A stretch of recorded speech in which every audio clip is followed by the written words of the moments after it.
Hello, guys, and welcome back to another episode of the Mullet Men Podcast.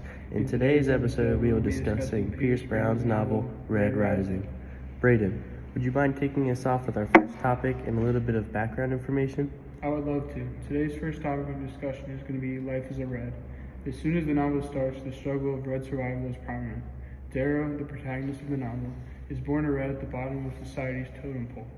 Reds play the role of mining helium-3, which is what is used for the society to run on. In order to get food, the Reds of Lycos take part in a rigged competition where one family would win no matter what, even if it was known that that family lost. Even though the competition was used as an incentive, it was used by the golds of society to prevent a revolt. Darrow plays the role of a hell diver, and he is the best of the best. He mans the drill to obtain the helium-3. Every day, Darrow risks his already deemed short life to intense temperatures, pit vipers, and lava. Before the death of Darrow's wife, Io, she told him to break the chains, thus inspiring Darrow's journey to reform society. After Io's death, Darrow was killed too, except he never really died. The Sons of Ares saved Darrow, and in return for his service to reform society with them.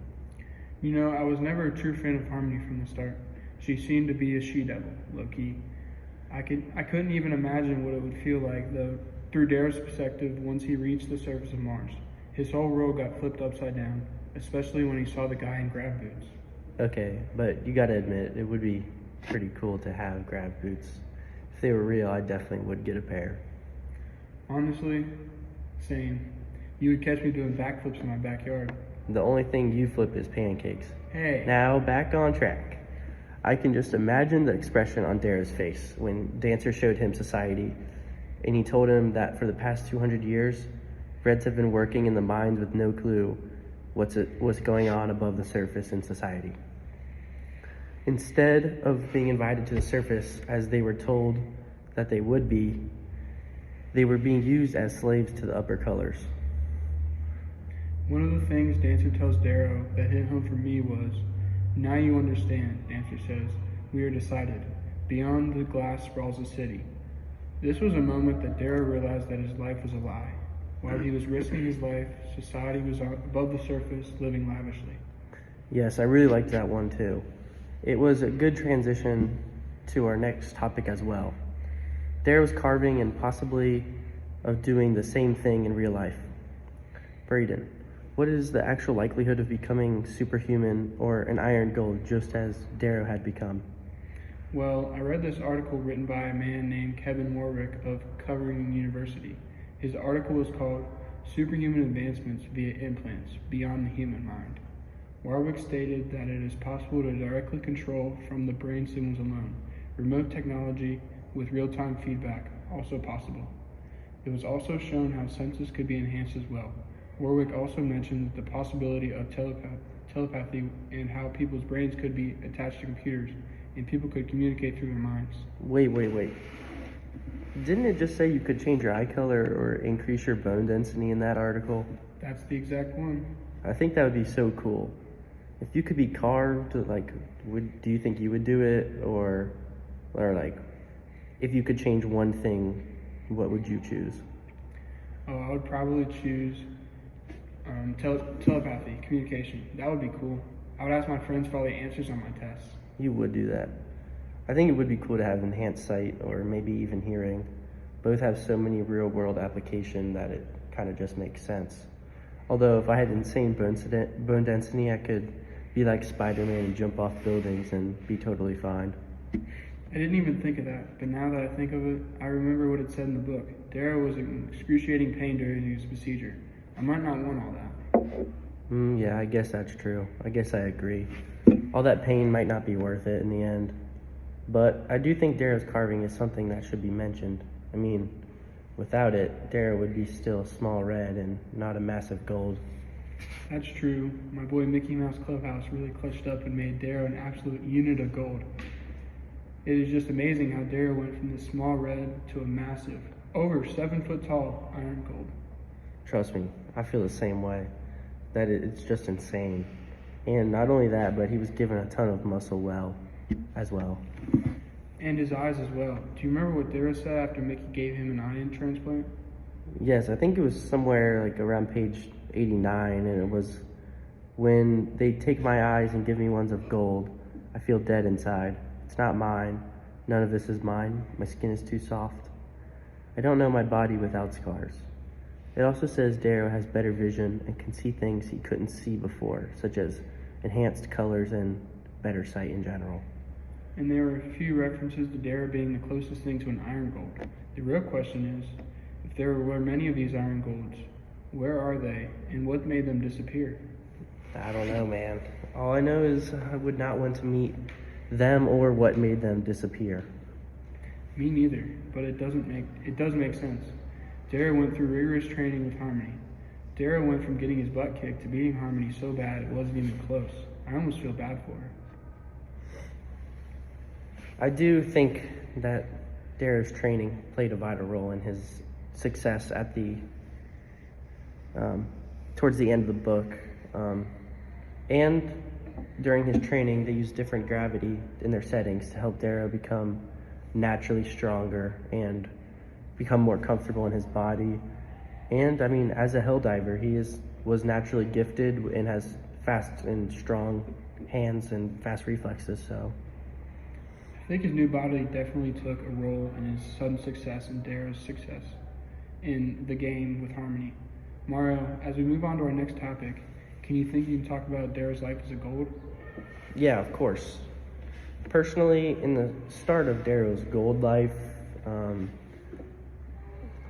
mean, it was okay, but I think where it really took a turn was in the cave after Cassius stabs Darrow. And I really think this is one of the most important parts of Red Rising. I mean, it's from here where Darrow develops a relationship with Mustang, and he starts to realize what Gold Society is about and that not even all golds are bad. I mean, Darrow did a pretty poor job as Primus before what happened in the cave, and Darrow realized, you can't keep slaves, but when Darrow regrows his army with Mustang, he treats them as he treats himself. And for example, when someone did something bad, let's say, I don't know, like someone raped someone, they got punished. But then they would have to do the punishment they received to Darrow as well. This really brought Darrow and his army together and showed Darrow that everybody's equals and he wasn't above anyone. He was just the one leading them into battle.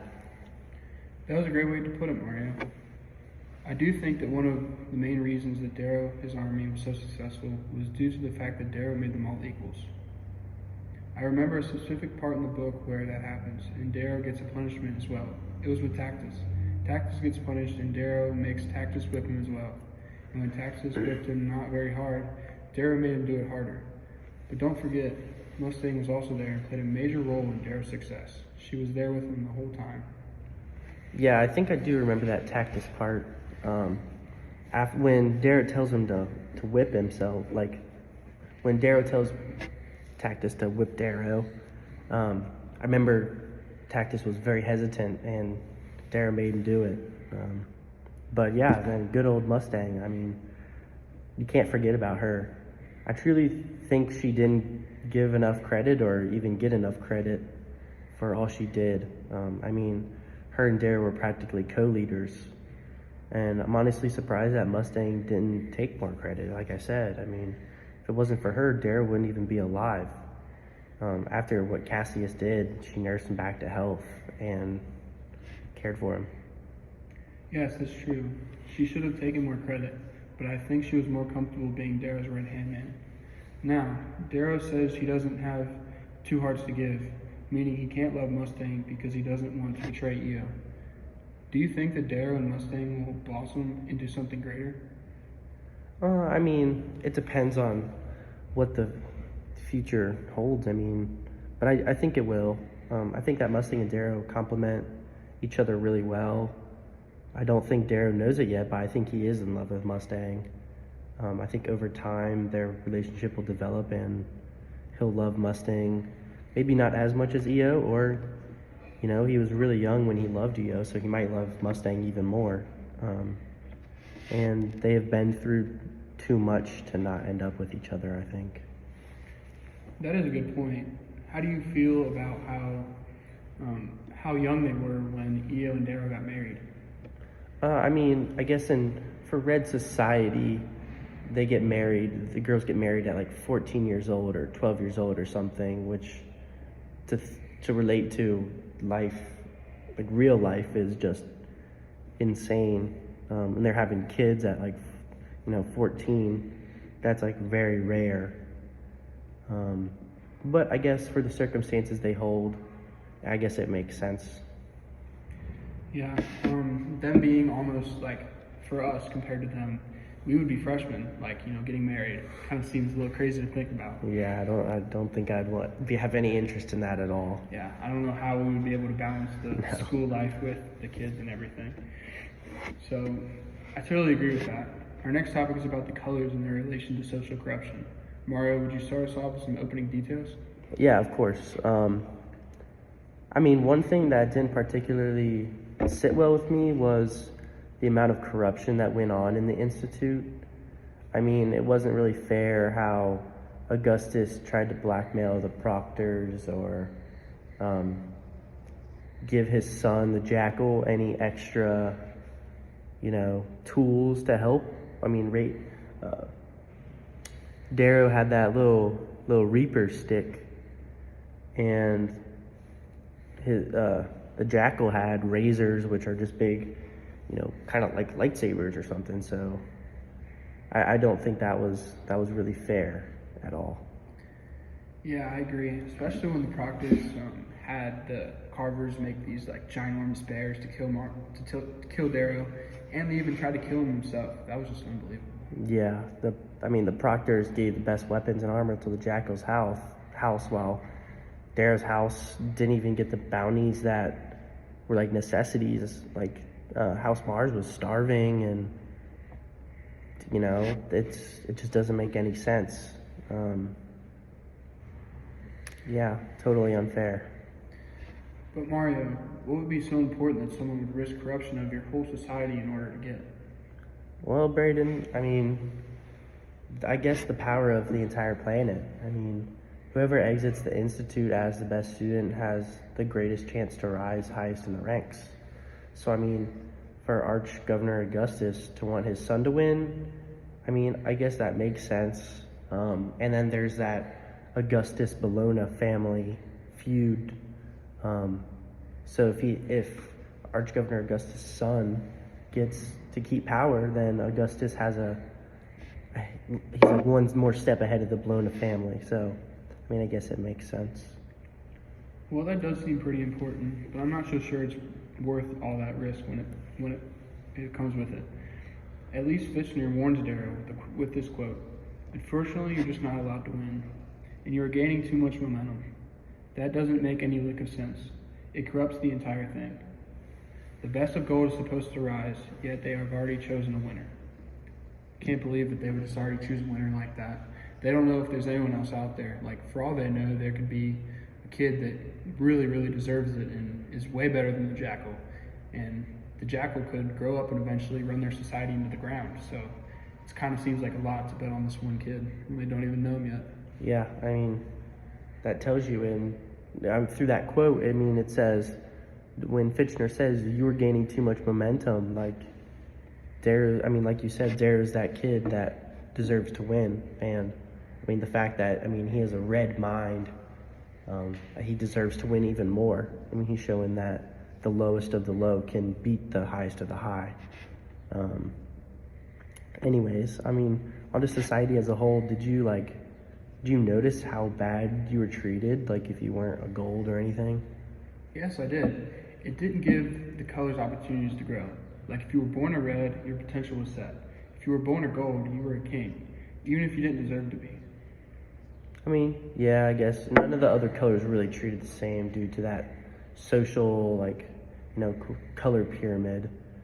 Golds are at the top, and, there's a big gap between the next colors. Even some of the colors higher than reds got used. Like, for example, the Pinks were in society for personal pleasure, but I mean, even the Pinks got, pretty decent interaction with the Golds, while the Reds were just treated like dirt. Just like the Obsidians, who were used for war and taking over other planets, they really only had one purpose. I mean, exactly. Like, I did notice that what you said about the colors not being able to grow and, change their paths, it kind of parallels to our society and to our social and economic classes in the United States. I mean, it's hard for people born into the lower class and into poverty to escape that. I mean, it's really similar to the Reds to advance into society. Yeah, I just found the stat that says that only 30% of people born into poverty make it into the middle class. That is just crazy. I knew it was low, but I didn't know it was going to be below 50%. Because I don't know, I thought that the lower class was maybe given a little bit more of a chance than they actually are. I mean, this could also be done with the top groups too. I mean, the Golds are born into, that gold standard, and they stay that way. They're kind of like bratty. And the upper class children are often sent to the best schools and given a better chance than, those lower class or the Reds to have a more successful future. Yeah, I never really thought of it that way. That's definitely how our society works. Now, onto our final segment of the night, reflections. So do you want to start us off with yours, Mario? Yeah, I can. I mean, first off, I would like to say I really enjoyed this book. The past couple years, I couldn't find a book that I really liked, but I mean, this book was pretty good. If I were to be honest, though, the start of the book is a little slow. It wasn't very engaging, so I at first didn't think I'd like it at all. But as I started to read the book in bigger chunks at a time, I began to understand what was actually going on.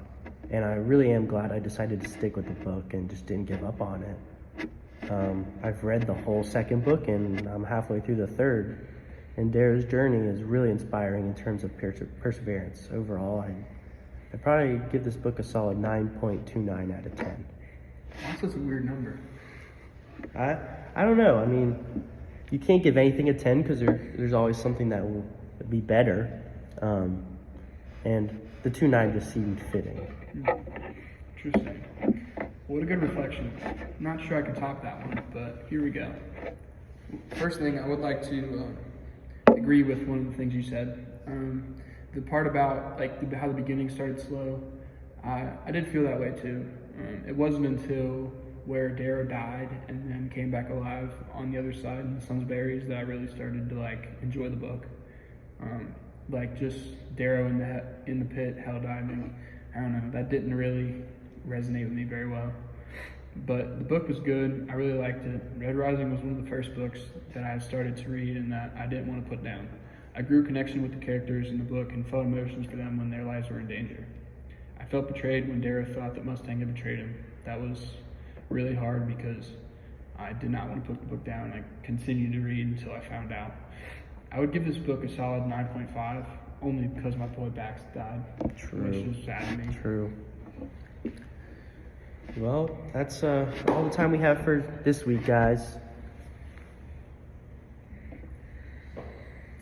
Thanks for listening all the way to the end. And tune into Mulletman Podcast next week where we will discuss the Golden Sun. See ya.